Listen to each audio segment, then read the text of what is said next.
Good morning, students. Today we are going to start the next unit, work, energy and power. Fourth unit जो है आपकी है work, energy and power. First unit आपकी complete हो गई. Second unit छोड़ रखी है. थर्ड कंप्लीट हो गई. फोर्थ स्टार्ट करते हैं. Work, energy and power. ठीक है, एक ही पार्ट है इसका. फोर्थ यूनिट आपकी है. फर्स्ट टॉपिक इसके अंदर एक गिवन है, वर्क के बारे में हम आपको एक्सप्लेन कर रहे हैं. सिंपली आप जानते हो वर्क जो होता है, 9th क्लास में पढ़ा होगा, work is equal to the product of force and displacement. Work done जो होता है ना, वो हमेशा बराबर किसके होता है.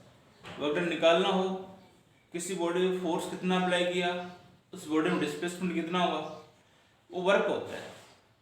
वर्क डन यही बता रखा होगा. वर्क डन कब होगा, जब बॉडी में डिस्प्लेसमेंट होगा. जब किसी बॉडी पे हम फोर्स अप्लाई कर रहे हैं, बॉडी डिस्प्लेस्ड हो रही है, मीन्स उस केस में वर्क डन होगा. बॉडी पे फोर्स लगाया, डिस्प्लेसमेंट नहीं हो रहा, वर्क कितना होगा, 0. तो work done by force is equal to the, ये कह सकते हो, work done by force is equal to product of force and displacement. क्यों, ये भी कह सकते हैं work done by force when the body is displaced actually through some distance in the direction of applied force. Work done जो है आपका force के कारण ही होगा.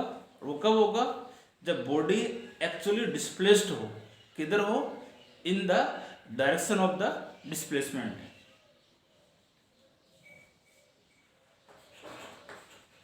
डेफिनेशन देता हूं इसमें. Work is said to be done. Work is said to be done by force. By force when the body is displaced. When the body displaced actually through some distance,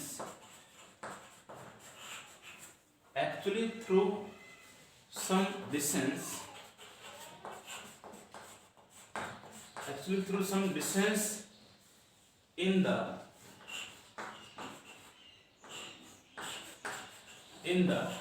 direction of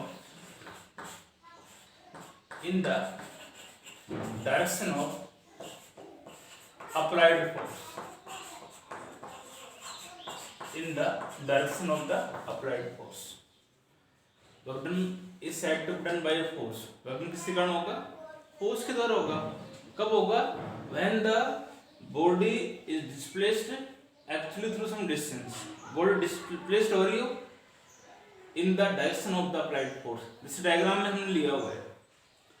इस diagram के अंदर या simply आप, मैं diagram की बात नहीं करता हूँ, इससे पहले सीधी सी बात ध्यान रखो. वर्क डन जो होता है ना, सिंपली वो बराबर होता है product of the force into displacement. ये होता है वर्क डन. क्या होता है, product of the force and displacement. ये आपका इसका रिलेशन आपका होगा. अब हम इस डायग्राम की बात करते हैं. डायग्राम में एक बॉडी ले रखी है हमने. इस बॉडी के ऊपर हमने कांस्टेंट फोर्स F एक्ट किया.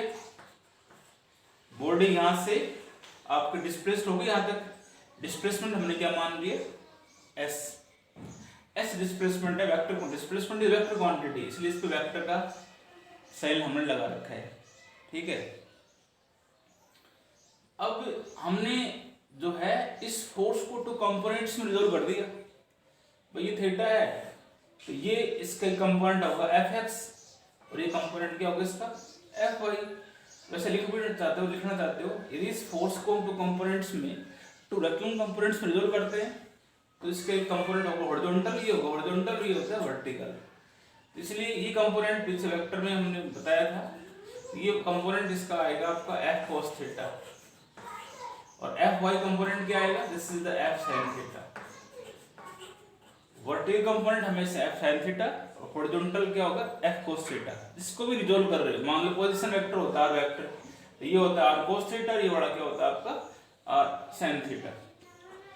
तो इस कांस्टेंट फोर्स एक्ट करने से सीधी सी बात है बॉडी इधर डिस्प्लेसमेंट हो रही है, तो फोर्स का कौन सा कंपोनेंट एक्ट होगा यहाँ पे एफ एक्स, क्योंकि जिधर मैंने बताया जैसे ही हम बॉडी फोर्स लगाते हैं बॉडी उसी डायरेक्शन के अलग मूव कर रही है तो ही वर्क डन होगा। इसका मतलब इस कंपोनेंट जो है एफ वाई कंपोनेंट जो है इसके द्वारा फोर्स एक्ट नहीं होगा। बॉडी कैसे मूव कर रही है, बॉडी आपकी एक्स के अलग मूव कर रही है, क्यों, तो वाई एक्सिस के अलग जो है वर्क डन आपका नहीं होगा, क्योंकि इस फोर्स के कारण ही बॉडी जो है उसी डायरेक्शन के अलग मूव कर रही है। तो इस डायग्राम में आप कह सकते हो suppose constant force F acting on body, मैं सीधा करूंगा डायग्राम से सब दिखाई दे रहा है। कांस्टेंट फोर्स बॉडी पे एफ एक्ट किया, produce displacement S vector in the direction of the displacement.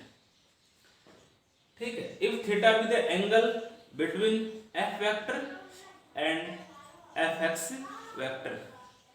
ठीक है, एफ एक्स किधर है आपका, पता है आपको एफ एक्स किधर है in the direction of the displacement, और एफ वाई किधर है perpendicular to the displacement. F Y किधर होगा आपका परपेंडिकुलर टू द डिस्प्लेसमेंट, आपका डिस्प्लेसमेंट ऐसे हो रहा है तो एफ वाई इसके परपेंडिकुलर आपका ये होगा। तो इसी को मैं लिख देता हूं यहां पे, since the component F Y, the component F Y does no work, इसके द्वारा वर्क नहीं होगा आपका, क्योंकि वर्टिकली बॉडी मूव नहीं कर रही। हमने फोर्स एक्स के अलॉन्ग लगाया तो एक्स के अलॉन्ग बॉडी मूव कर रही है, इस फोर्स का ही कंपोनेंट एफ एक्स है, तो एफ एक्स कंपोनेंट के कारण आपका वर्क डन आपका होगा। ठीक है, और वर्क डन किसके द्वारा होगा, all work is done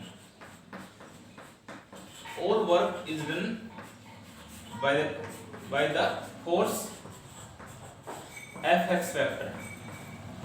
fx जो है फोर्स का कंपोनेंट, इसी के कारण आपका वर्क डन होगा। तो सीधी सी बात है, आप मुझे बताओ इस केस में वर्क डन कितना होगा। वर्क डन मैंने बताया था फोर्स डिस्प्लेसमेंट होता है, तो फोर्स का कंपोनेंट क्या है fx इनटू डिस्प्लेसमेंट s। ठीक है, अब इसको ऐसे रहने दो आप। ठीक है, और fx की वैल्यू आप पुट कर सकते हो सीधा यहाँ पे, सीधी वैल्यू पुट कर दो आप। तो ये कंपोनेंट फोर्स का क्या है f cos theta, f cos theta into s, यही तो होगा। इसका मतलब यहाँ से भी आप इसको डिफाइन कर सकते हो, hence work done by the force is equal to the product of the component of force along the displacement and magnitude of displacement। तो सीधी सी बात है, इधर बॉडी आपकी मूव कर रही है, उधर फोर्स का कौन सा कंपोनेंट है वो इनटू डिस्प्लेसमेंट कितना एक्ट हुआ है। इसको हम आल्सो ऐसे भी कर सकते हैं, work done is equal to क्या आएगा भाई एफ कोस थीटा है, दोनों वेक्टर क्वांटिटी है, इसको मैं ऐसे कह सकता हूं F vector dot S vector, क्योंकि पीछे हम फॉर्मूला पढ़ा है ए वेक्टर डॉट बी वेक्टर, यहाँ डॉट और क्रॉस में अंतर आता है वेक्टर के अंदर। This is the dot product of the two vectors, ये हमेशा आपको बराबर होगा ए बी कोस थीटा के बराबर, ए बी कोस थीटा। और यदि यहाँ पर ऐसे कर दिया आपने A vector cross B vector, इसका मतलब ये आपका किसके इक्वल होगा, this is A B sine theta, ये आपका होगा। ठीक है ना, तो इसलिए यहाँ पर F cos theta into S और दोनों वेक्टर क्वांटिटी है, इसलिए इसको मैंने ये चीज आपको दे रखी है यहाँ पर, मैंने इसके ऊपर तो ये मैंने इसको ऐसे लिख दिया F vector dot S vector. तो इसका मतलब ये हुआ वर्क डन जो है हमेशा डॉट प्रोडक्ट होता है, work done is equal to the product of force, लिख देता हूं मैं, work done is equal to the dot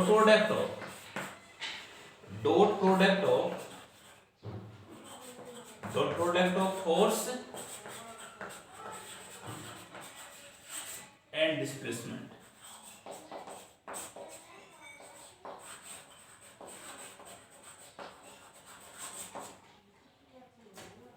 work done जो है डॉट प्रोडक्ट होगा फोर्स और डिस्प्लेसमेंट के।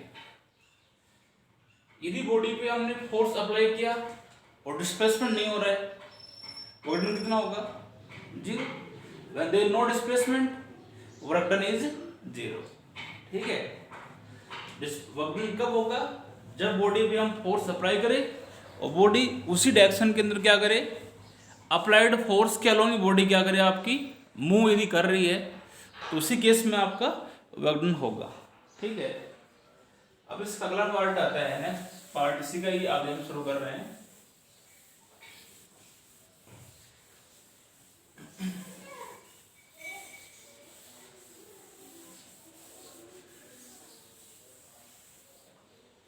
नेक्स्ट है in terms of work part, topic ही चल रहा है, टॉपिक वर्क पार्ट ही चल रहा है, उसी के पार्ट आगे इन टर्म्स ऑफ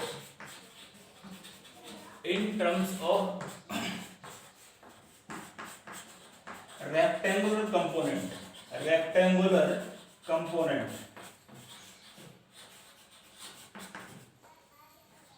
यदि आपको वर्क डन जो है उसको रेक्टेंगुलर कंपोनेंट के फॉर्म में निकालना है, we know that W is equal to, अभी बताया मैंने, वर्क डन जो है dot product of the force and displacement. और यदि भी बॉडी आपकी 3 डायमेंशन मूव कर रही है तो फोर्स को रेक्टेंगुलर कंपोनेंट में यदि आप फोर्स को रेक्टेंगुलर कंपोनेंट में लिखोगे तो उसकी वैल्यू यही आएगी, Fx i cap plus Fy j cap plus Fz k cap. This is the unit vector. Unit vector का सिंबल ऐसे होता है, इसको बोलते हैं आई कैप, कैप बोलते हैं, हैट बोल देते हैं, कैप और हैट, जैसे आई हैट, जे हैट, के हैट, या आई कैप, जे कैप, के कैप, या ये कह सकते हो आप आई यूनिट वेक्टर, जे का यूनिट वेक्टर, के का यूनिट वेक्टर, एक ही बात है इनका मतलब। ये इसका मतलब Fx ये जो है ये फोर्स x के अलोंग होगा, y के अलोंग होगा, z के अलोंग होगा। हमेशा x एक्सिस का unit vector i cap, y axis का j कैप और z एक्सिस का यूनिट वेक्टर क्या होता है, k कैप। तो ये ऐसे आप कोई बॉडी यदि वो आपकी 3 डायमेंशन मूव कर रही है तो उसके रेक्टेंगुलर कंपोनेंट के फॉर्म में वैल्यू इस प्रकार से आपकी होगी। ऐसे डिस्प्लेसमेंट वेक्टर है मान लो, या पोजीशन वेक्टर आपका आ जाए, इसकी भी रेक्टेंगुलर कंपोनेंट में वैल्यू फिक्स है, हमने निकाली सेकंड चैप्टर के अंदर, वो होती है x i cap plus y j cap plus z k cap. ये डिस्प्लेसमेंट की वैल्यू है इन द कंपोनेंट फॉर्म। तो हमें तो क्या निकालना है, वर्क डन निकालना है। वर्क बता रखा है F डॉट S होता है, F की वैल्यू पुट कर दो, तो ये आएगा Fx i cap plus Fy j cap plus Fz k cap. यहाँ डॉट आएगा, ध्यान रखोगे डॉट, और डिस्प्लेसमेंट वेक्टर गिवन है x i cap plus y j cap plus z k cap. ठीक है, दो वेक्टर्स का डॉट प्रोडक्ट है, तो i को i से मल्टीप्लाई करते हैं, j को j से करोगे, k को k से करोगे, बाकी 0 हो जाते हैं। जैसे इसको इससे करोगे क्या आएगा, x fx i dot i, क्यों? फिर इसको इससे करोगे x fy इंटू में क्या आएगा, j डॉट i, और j cap dot i cap वो हमेशा 0 होता है। तो सेम यूनिट वेक्टर्स का डॉट प्रोडक्ट 1 होता है, बाकी का 0 हो जाता है। इसलिए आप हमेशा ध्यान रखोगे डॉट प्रोडक्ट के अंदर i को i से मल्टीप्लाई करो, j को j से, k को k के साथ, बाकी सब 0 हो जाते हैं। ठीक है, इसलिए मैंने इसको इससे कर दिया, अब इसको इससे कर दो, plus y Y F Y J dot J, इसको इससे कर दो, plus Z F Z K dot K cap. बताया मैंने अभी, आई डॉट आई बराबर होता है जे डॉट जे, बराबर ही होता है के डॉट के, ये हमेशा 1 के इक्वल होता है। इसलिए वर्क डन जो है कंपोनेंट फॉर्म में इसकी वैल्यू आ जाएगी एक्स एफ एक्स से, ये 1 हो गया, प्लस वाई एफ वाई, ये 1 हो गया, प्लस जेड एफ जेड, ये 1 हो गया। ऐसे ही this is the component form of work. ठीक है, सिंपलाइज को आप कर सकते हो। वैसे वर्क आप जानते हो कैसी क्वांटिटी है, scalar vector, work is scalar quantity. ठीक है, वर्क का ओनली मैग्नीट्यूड होता है, डायरेक्शन नहीं होती, इसलिए एक स्केलर क्वांटिटी आपकी है।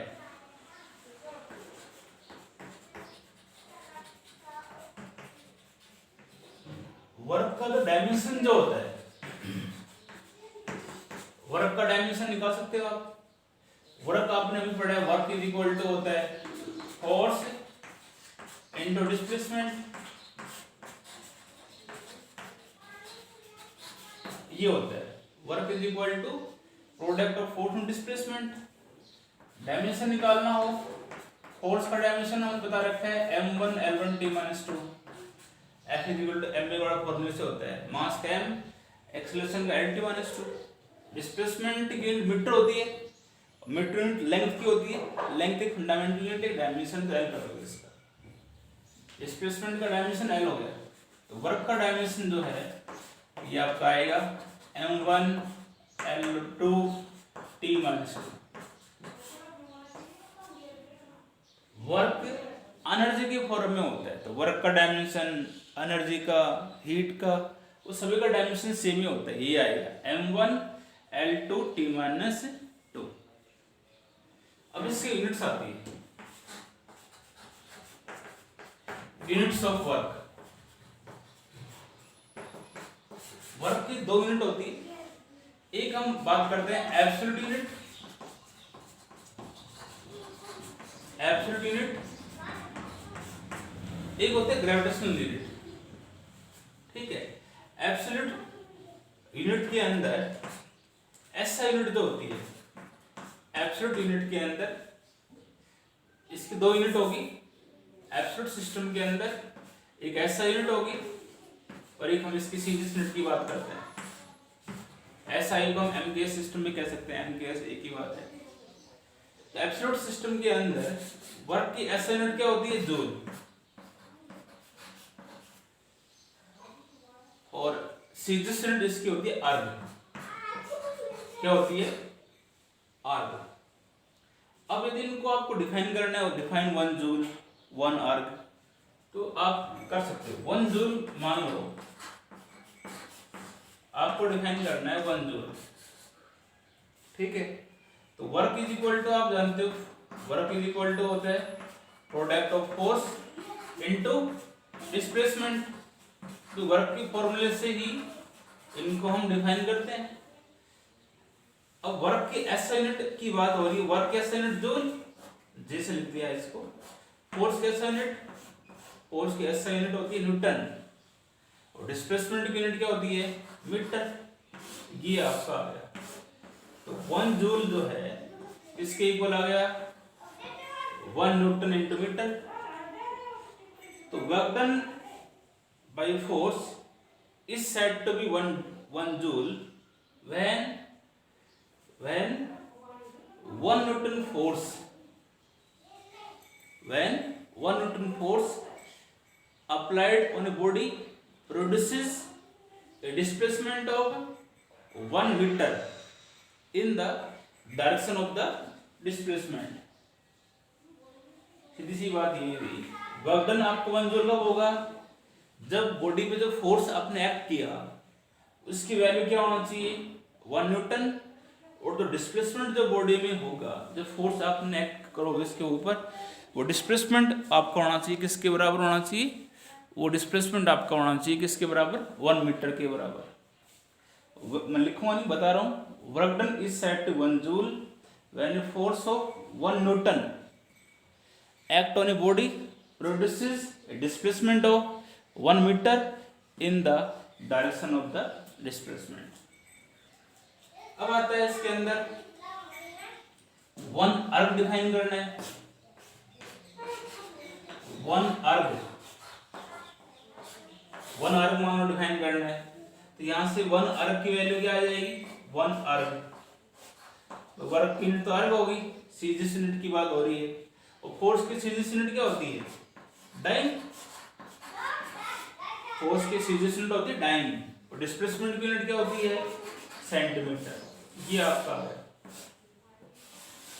ये यहां से हम यही कहेंगे इसके अंदर, work done is said to be 1 erg when a force of 1 dyne act on a body produces a displacement of 1 centimeter, produces a displacement of 1 centimeter in the direction of the applied force। सीधी सी बात है। Work done आपका 1 अर्ग कब होगा, जब body में आपने force कितना कर रखा हो, 1 डाइन, बॉडी में डिस्प्लेसमेंट होना चाहिए 1 सेंटीमीटर के बराबर, वर्क डन आपका होगा 1 अर्ग के बराबर। अब इन दोनों में रिलेशन भी होता है, रिलेशन बिटवीन जूल एंड अर्ग। जूल और अर्ग में रिलेशन क्या होता है, तो सीधा आप जानते हो 1 जूल जो होता है आपका किसके इक्वल है, 1 न्यूटन मीटर के बराबर होता है ना जी। पीछे 3rd चैप्टर में बताया था 1 न्यूटन इज इक्वल टू होता है 10⁵ डाइन होता है ना, 1 न्यूटन में इतना डाइन होता है। और इस मीटर को भी आप चलिए करो सेंटीमीटर के अंदर, तो ये हो जाएगा 100 सेंटीमीटर। ठीक है, क्या होगा net, 1 joule is equal to हो गई 10⁷ dyne centimetre.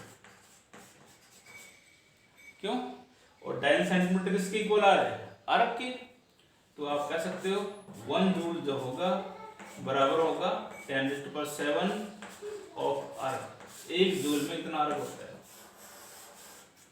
1 joule is equal to कितना होगा, 10⁷ अर्ग। ये तो एब्सोल्यूट सिस्टम की हमने बात की। वर्क की जो होती है, it is of 2 types. Work की 2 यूनिट होती है, it is of 2 types. Work की 2 यूनिट्स होती है, एक एब्सोल्यूट, एक ग्रेविटेशन सिस्टम ऑफ यूनिट, वो बात करते हैं।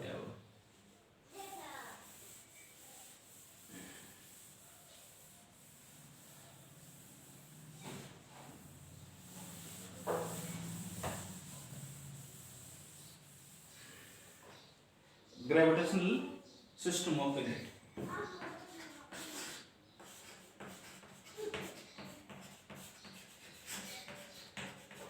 Gravitational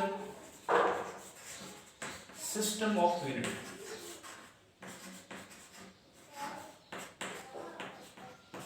gravitational system of unit. Gravitational system के अंदर, ग्रेविटेशनल सिस्टम के अंदर जो है वर्क की 2 यूनिट होती है।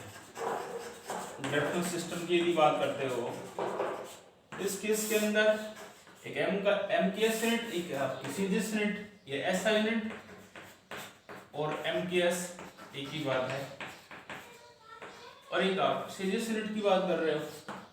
ठीक है, तो ऐसा सिस्टम के अंदर वर्क की यूनिट होती है kilogram metre. Kilogram metre is the SI unit of work in gravitational system।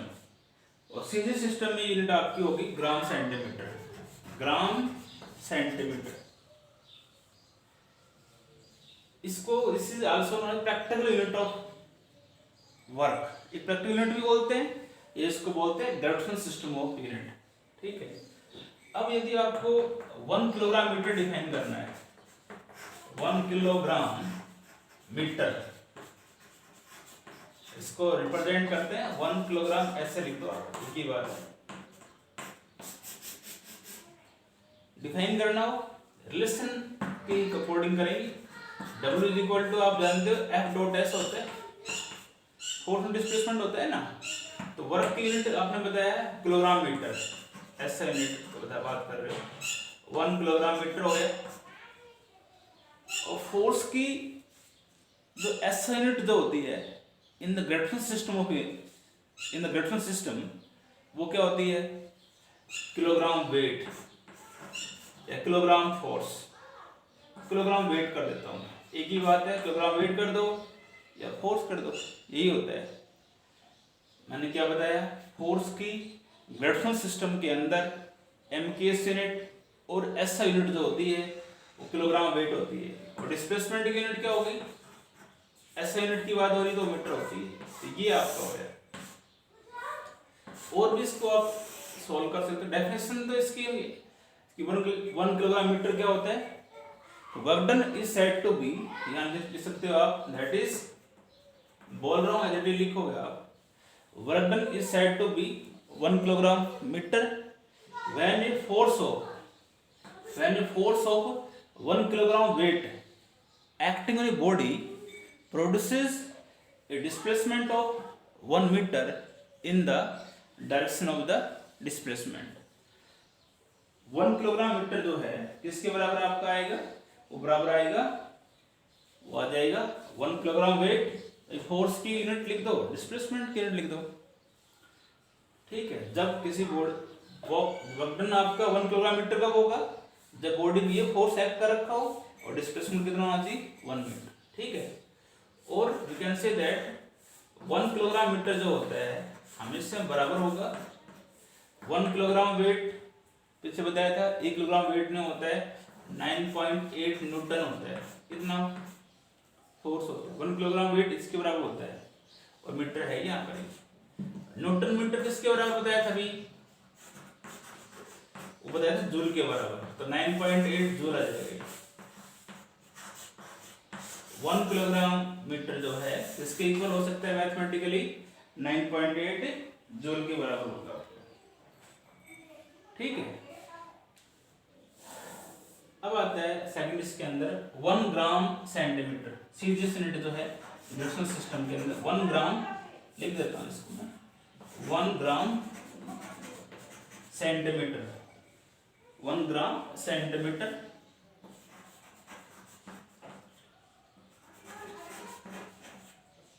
One gram और सेंटीमीटर, ये इसका सिंबल होगा। 1 ग्राम इसको ऐसे लिख सकते हो आप, तो वही बात है, W is equal to F dot S होता है। तो वर्क की सीरीज यूनिट बता रहे हो 1 ग्राम सेंटीमीटर, और फोर्स की सीरीज सिस्टम के अंदर यूनिट जो होती है ग्रेविटेशनल के अंदर, वो क्या होती है, वो होता है ग्राम वेट। 1 ग्राम वेट, और डिस्प्लेसमेंट की यूनिट क्या होगी, सेंटीमीटर। यहां से आप इसको डिफाइन कर सकते हो। Work done is said to be 1 gram centimetre when force of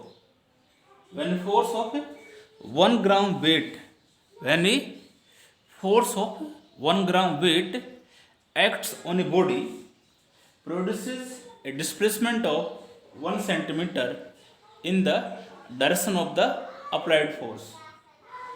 work done 1 gram centimetre कब होगा, जब बॉडी फोर्स कितना एक्ट हो रहा हो 1 ग्राम वेट, और डिस्प्लेसमेंट कितना होना चाहिए उसके अंदर 1 सेंटीमीटर। तो हम कह सकते हैं वर्क डन कितना होगा, वो 1 ग्राम सेंटीमीटर।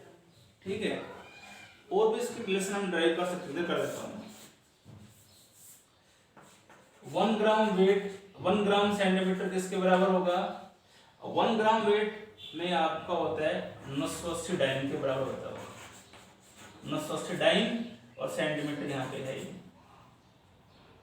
ठीक है। और डाइन सेंटीमीटर किसके बराबर था, आर्क के बराबर। तो 1 ग्राम सेंटीमीटर जो है वो आपका हो सकता है किसके इक्वल, 980 आर्क। 1 ग्राम सेंटीमीटर आपका इसके इक्वल आपका हो सकता है 980 अर्क के बराबर।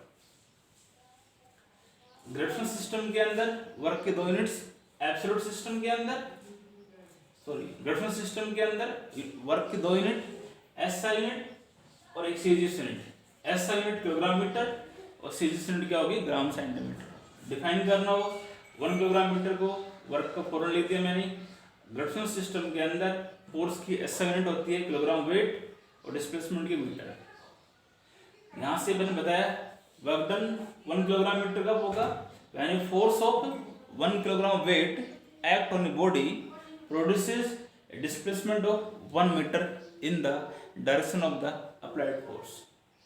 1 kilogram weight 9.8 न्यूटन के इक्वल भी होता है, तो न्यूटन मीटर जूल हो गया। ऐसे ही 1 ग्राम सेंटीमीटर जो है ये सीजीएस यूनिट है ग्रेविटेशनल सिस्टम के अंदर वर्क की। इसको वैसे डिफाइन करोगे, फोर्स की ग्रेविटेशनल सिस्टम के अंदर यूनिट होती है ग्राम वेट, ठीक है। और 1 ग्राम वेट होता है 980 डाइन के बराबर और डाइन सेंटीमीटर अर्क के बराबर होता है, ठीक है। तो यहाँ तक आपको पढ़ना है, बाकी इसको कल करते हैं। थैंक्स।